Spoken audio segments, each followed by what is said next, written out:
Me gusta ver un más o menos concurrido investigar. De lo que les voy a platicar el día de hoy es de un programita de investigación que hemos desarrollado en la facultad, es el completito. Eh, para que sea un programa, lo primero que necesita no es resultados, sino necesita un nombre. Así que le pusimos un nombre, aún sin tener resultado alguno. Afortunadamente, los resultados empezaron a caer uno tras otro. El nombre no está claro en este título, y en realidad viene de algo que se ha estudiado enormemente y que ha recibido una cantidad de lana para investigación enorme. Y es el plasma de cuarzos y gluones. Todos ustedes han escuchado hablar de ello. Ahorita mencioné un poco de pasada algunos de los experimentos en los cuales se crean. Y ese plasma de cuarzos y gluones justo se genera en colisiones altamente energéticas y en un estado de la materia que nos es completamente desconocido, nos era completamente desconocido hasta su reciente creación, porque simplemente accede a grados de libertad que no teníamos antes. Por supuesto, si uno accede a una nueva forma en la cual la materia está, va a encontrarse con cosas que no esperaba, con cosas que tiene que explicar, etc. En fin, el plasma de cuarzos y gluones lleva mucho tiempo siendo estudiado. Sin embargo, justo ahorita les voy a platicar del efecto del campo magnético sobre el plasma de cuarzos y gluones. Al plasma de cuarzos y gluones se le llama QGP por sus siglas en inglés. El programa que tenemos en la facultad se le llama MQGP y es producto hecho en México. Bien, entonces les voy a empezar a platicar primero por qué siquiera querría considerar un campo magnético. Supongo que han leído ustedes hasta en el Condorito al respecto del plasma de cuarzos y gluones. Yo estrello con muchísima energía en realidad dos átomos más o menos grandes, los estrello con muchísima energía, hadrones, los estrello y lo que sale de ahí es que deposito en una región muy pequeña del espacio una cantidad de energía enorme. La forma en la cual esto interactúa era desconocida para nosotros. Creíamos, por cómo es la cromodinámica cuántica, que una vez estrelladas estas cosas iba a comportarse como un gas libre de los constituyentes, un gas libre de quarks. Eso es en consecuencia de la libertad asintótica que también han leído hasta en el TV y Notas, que si yo pongo mucha energía en acercar quarks, cuando están muy cerca la interacción disminuye enormemente. Resulta que no, eso sí ocurre, pero resulta que en este plasma, después de que lo estrellamos, el estado que queda, el plasma que queda, sigue siendo altamente interactuante. Ese es el sistema que queremos estudiar. Entonces agarramos, estrellamos algo con muchísima fuerza y queremos estudiar ese sistema. Eso lo ha hecho un montón de gente desde diversas perspectivas. ¿Qué es lo que resulta y por qué es por lo que decidimos iniciar este programa en la facultad? Resulta que cuando estrellan dos de estas cosas, ya sean dos hadrones, lo que sea, cuando estrello los dos constituyentes de la colisión, esta almendra que queda en medio, cuando la colisión no es central, queda por supuesto girando. Originalmente uno pensaría, bueno, sí, pero esa almendra es neutra, así que no va a generar una especie de dinamo que cause un campo magnético. Resulta que no, resulta que en efecto se genera un campo magnético. O sea, sonaría lógico que esta cosa que queda girando genera un campo magnético. Y la duda es qué tan intenso. Pues, para empezar uno diría, ok, si sí está cargado, suena que sí lo va a generar. Si está girando muy rápido, ha de ser muy fuerte. Pero hay algo más. Resulta que la evidencia de las detecciones sugieren que este campo magnético está ahí y que sus efectos tienen que ser tomados en cuenta con cuidado. En particular, hay algunas de las cosas... de hecho aquí no lo cambié. Ok, bien, sí, es que no es Phoenix, es Salis en realidad el que lo reporta. Phoenix reporta otras cosas. Phoenix reporta el de acá. En ALICE, que es uno de los muchos medidores que está ahí en el CERN, en Ginebra, reportan que se produce un exceso de fotones. Cuando uno hace estas colisiones, dicen, a ver, primero voy a tomar únicamente constituyentes, los estrello y veo cuántos fotones se producen. Ahora voy a tomar algo mucho más grande y lo estrello. Y con eso tengo un estimado de qué tan brillante va a ser. O sea, estoy pensando en la cosa más simple que le podría estudiar a este sistemita. El sistemita, espero que quede claro que es simplemente una cosa sumamente energética que quedó ahí dando vueltas después de que colisioné un blanco y un objetivo, en fin. Y Cuando veo que tanto brilla, resulta que brilla mucho más de lo que yo esperaba, a comparación de cuando tengo sus constituyentes. Entonces lo estrello y en vez de que salgan los fotones que esperaba, hay un exceso en estos fotones.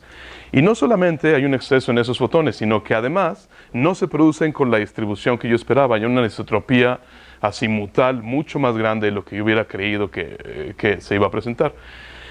Y entonces, unos brothers por ahí tuvieron no mejor idea que decir, ¿sabes qué? Esto se ve como lo que ocurre cuando yo tengo un campo magnético y una anomalía en la teoría. No importa que sea, o sea, la anomalía ahorita me la brinco, pero cuando tengo un campo magnético, resulta que tengo este exceso de producción de fotones y además les da una cierta anisotropía.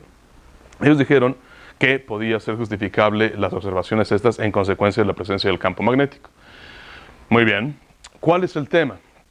El tema es que introducir este campo magnético desde la perspectiva de campos no es sencillo.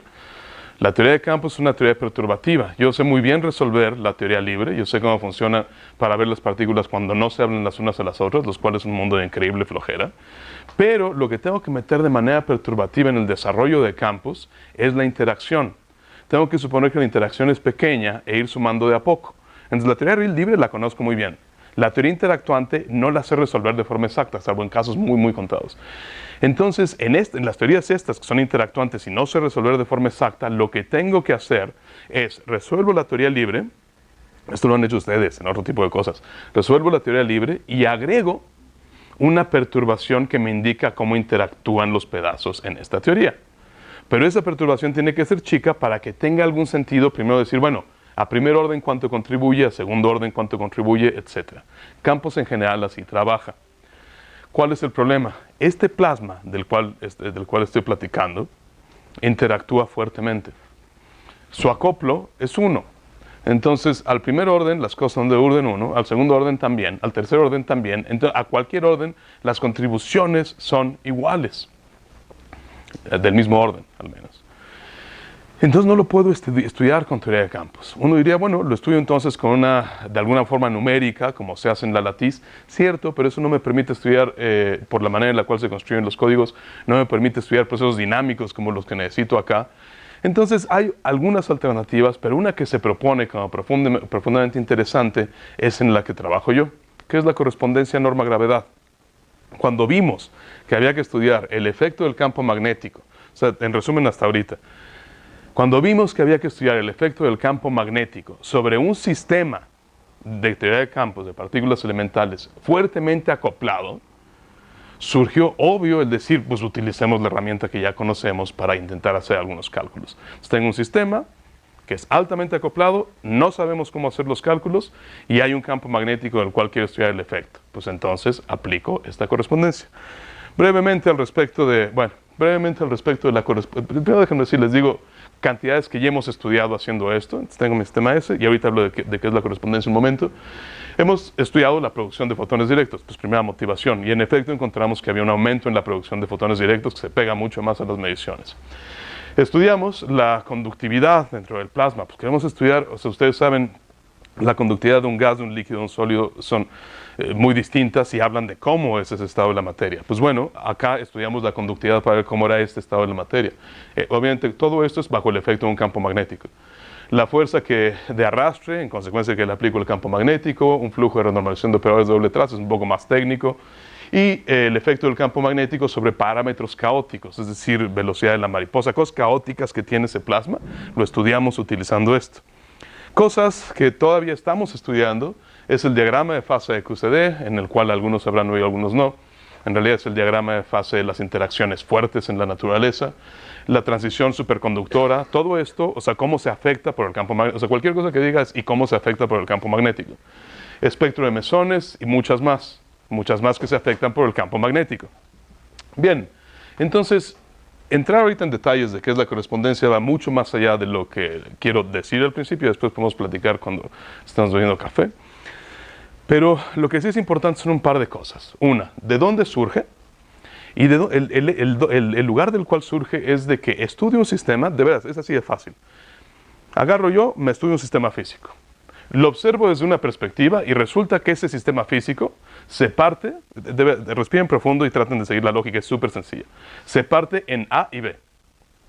Luego estudio ese mismo sistema físico desde otra perspectiva y resulta que se parte en A y C.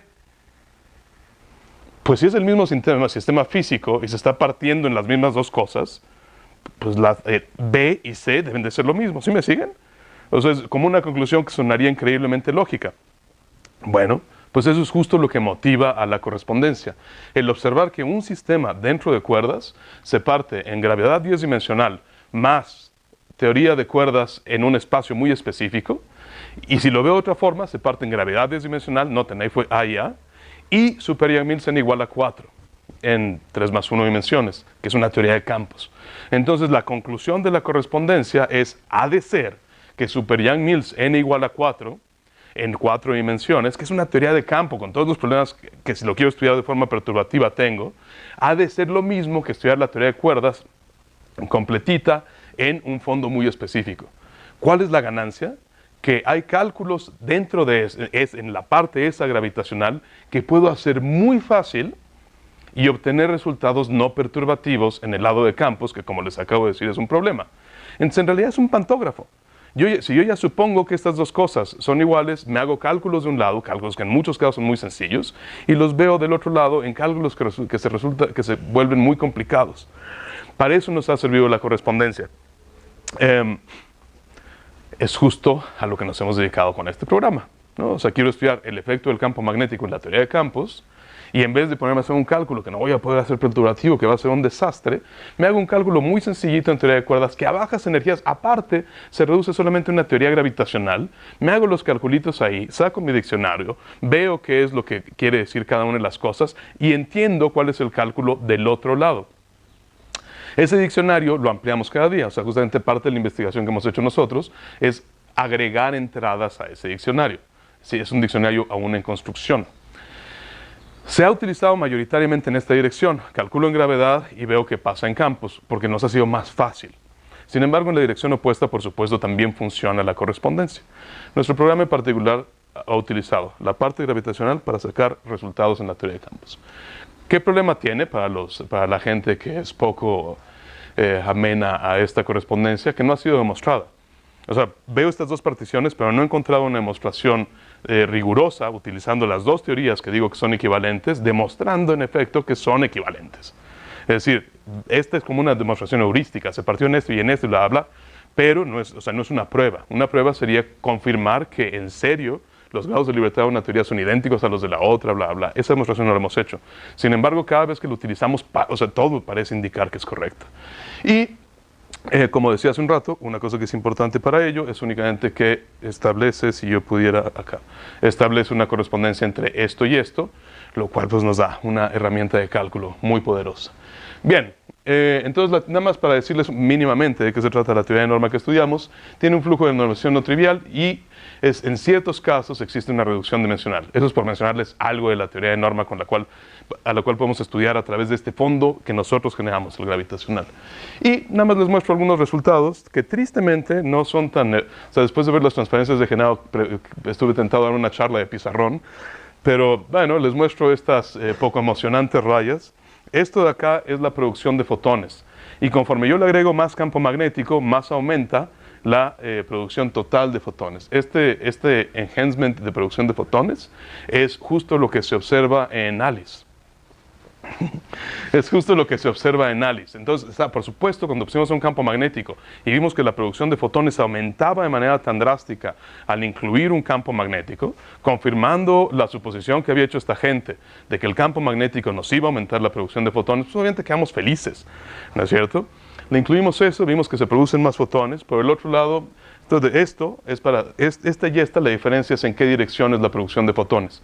Entonces la producción de fotones paralela y perpendicular al campo magnético generado. Y noten ustedes los números, efectivamente cambian cada una de ellas.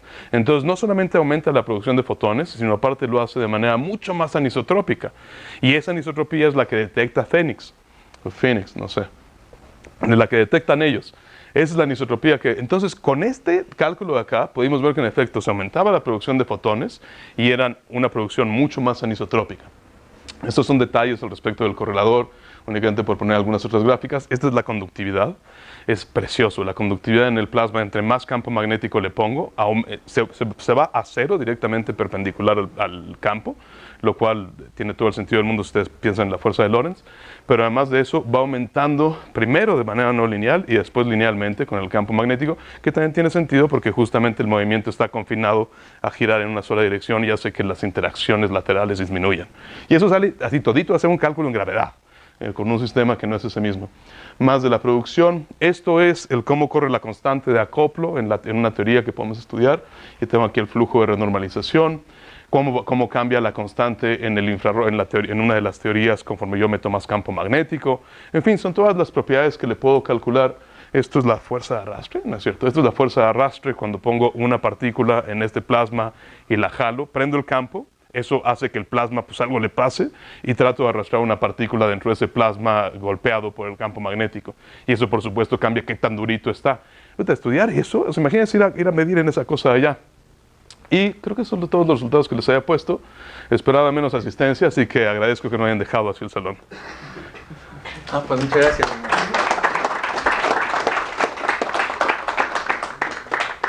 ¿Preguntas en este momento solo para Leonardo? Sí, se lo están guardando para el final, ¿verdad? Parece que todo lo que ustedes han dicho ha estado. Es tan claro que...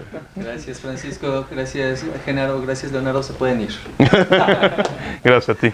No, pues ahora mismo yo creo que podemos dar entonces